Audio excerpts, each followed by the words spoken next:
Hi, everybody. God is at work through the Acts 2 network. We're empowering existing churches and we're starting new ones, and it's exciting to see what God is doing. One of the most important things that we do, though, is to help men and women who feel a call to gospel ministry prepare for their calling. And so we've created a whole new process that's designed to help these candidates for ordination get the training that they need, the direction that they need. And I'm excited to tell you that it's coming online. I'm also excited to tell you that Kevin Hinman, who's been a part of the Acts 2 network for many years and is the president of Leadership Training International, has dedicated his life to training emerging leaders all over the world, has taken the reins of this, and he's going to be leading us. So welcome, Kevin. Hello, fellow ministry mentors. I'm excited to be part of this new process that the Acts 2 team is developing. We have created a process for ordination candidates to get ready for ministry. It has 3 parts to it. It'll include some training events quarterly. It'll include some mentoring time with you mentors and helping them along in their path. And then it'll include an internship in the second year. This will be a 2-year process. Not every candidate will need to attend these quarterly events, but many will, those who don't have formal training. So we're asking you as mentors to come alongside one of these candidates and help them through this 2-year process. You'll meet with your candidate quarterly, and then once a month you'll either Skype or cell phone them and keep them tracking to their calling and seeing that they're progressing to reach their calling. And then at the end of the 2 years, we're going to be looking to you to make a recommendation. Are they ready for ordination? I want to talk a couple minutes just about the mentoring stages, the mentoring process. My background in mentoring for many years, I had the incredible privilege to be invited by one of the board members of Focus on the Family to have an 18-month mentoring process. And at the end of that 18 months, we defined 6 stages of mentoring. I throw these out there for your consideration as you go through with your candidate. The first stage is inspiration. Let's ask the Holy Spirit to reveal to us and give us direction on who we should be pursuing for mentoring. That's simple. Second stage, let's say, is investigation, where we're going to match up the skills and the resources and the time with the right mentor and mentoree. I believe eHarmony had it right when they said not everyone is for everyone. We need to match the right people to the right mentor. The third stage is initiation. And this is where it gets where you define a very specific plan of what you're going to accomplish during the mentoring period. And I want to challenge you to put that in writing, to actually define in writing what your relationship will be like for the mentoring period. And at the end of this section, I'm going to come back and describe the 10 things I think should be in the plan. But we're going to have a specific plan, and that's our initiation. Number 4, we're going to have impartation.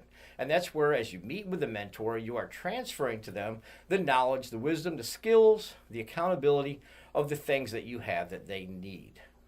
That's where the rubber meets the road. Then the 5th stage is where we start to see change in the mentoree. We call that imitation. 1 Corinthians 11:1, where Paul said, "Follow me as I follow Christ." This is where the mentoree begins to imitate what they've seen and learned in you along the way. This is the great mimete principle where life change happens. And then finally, in the last stage, we're hoping for iteration, where the mentoree can reproduce. He can not only learn and do the things that have happened, but they can reproduce it in others. And therefore, they can begin to start to mentor others. So 6 stages in a mentoring process that we hope you'll be able to walk along your candidate for 2 years. Thank you. Now, I previously mentioned a mentoring agreement where you would write down your specific plan. I want to encourage you to put 10 simple things in this agreement. And this agreement should be no more than 1 sheet of paper, maybe front and back, but no more than 1 sheet of paper. 10 things you want to define in writing in your mentoring period are the name of the participants, that's number 1. Number 2, what is the overall purpose we're trying to accomplish? Number 3, what are some specific goals that the mentoree would like to obtain in their mentoring time? And then number 4 is a biggie. What is the length of time that this mentoring relationship is going to be? Now, we've defined a 2-year ordination candidacy period, but you may decide to have a 1-year reevaluation period to see if it's working.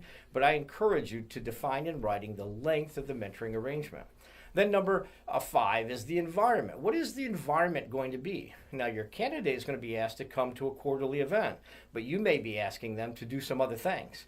And when you meet, what is that environment? Define it, and then you won't get disappointed. Number 6, assignments. Are you going to give your mentoree some assignments. We at Acts 2 have defined some quarterly events and an internship. But if you're going to ask them to do some things, like maybe watch you preach or watch you do ministry, then you need to put that in writing so they don't get surprised. Number 7, field activities. Are you going to go out and do something together occasionally? Are you going to send them out and ask them to come back and report? Put that in writing so they know what to expect. Number 8, this is key, evaluation and feedback. You have to give them feedback on how they're doing. If we're not courageous enough to share that with our mentoree, then they don't know if they're progressing, or they dilute and think they are when they're not. So the feedback process is really going to be life-changing for them. Number 9, expectations. I expect you to buy your book. I expect you to pay your own gas money. Whatever those things are, what are the expectations in this arrangement? Then number 10, this is important, boundaries. I have a day off. Please don't call me on that day. I have children. Please respect my time. So defining boundaries will protect you from an unhealthy situation both ways. So 10 things that are needed in a mentoring agreement that just makes it a very positive experience. I remember back when I was being mentored by chairman of the board of Focus on the Family, Bob Beal. He was teaching me how to be a consultant. We defined a 1-year mentoring period.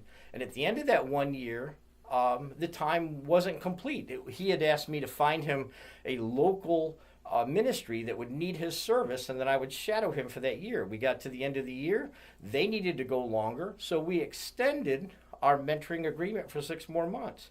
I learned more in the last 6 months than I had the previous year. It became life-changing for me, and I learned the skill of consulting, and I do that for a living now. And so I want to encourage you that this mentoring agreement and this mentoring process can be life-changing and valuable to help your ministry candidate really move into ministry and do the things they aspire to do. I'm excited that you're going to be part of the team. And now Jim's going to come back and remind you of the 4 essentials of the Acts 2 network that you need to be mentoring your mentoree to fulfillment on. Thanks so much. Thanks, Kevin, for giving us that overview of what the mentoring dynamic looks like. For those of you that are considering prayerfully becoming mentors for the Acts 2 system, understand big picture that what we're really after is helping these emerging leaders fulfill the calling that is on their lives, just coming alongside them and helping them to accomplish it. All of the material that Kevin just described for you is available on print, and if you have questions, please contact our offices. We'd be thrilled to answer any questions that you might have. The bottom line is this. There are 4 requirements to being ordained in the Acts 2 network. They need a calling for which ordination is essential to fulfill that calling. They need to commit to relationships within the Acts 2 network. We are not a strong central organization. We are a network of relationships, and they need to be in that network of relationships. They need to agree to give half of their tithe to the network and then half of it to their local ministry. We believe the tithe goes to the storehouse, and we are providing sustenance for them, as is their local church, and so their tithe is divided between those 2 things. And then number 4, they agreed to be learners. Leaders are learners, and they agreed to ongoing training even after the ordination and continuing education units. So God bless you. Thanks for considering being a mentor in the Acts 2 network. Again, if you have any questions, please let us know. Review the documents, and let's get started. Let's help these emerging leaders become all they can be for the cause of Christ. God bless you.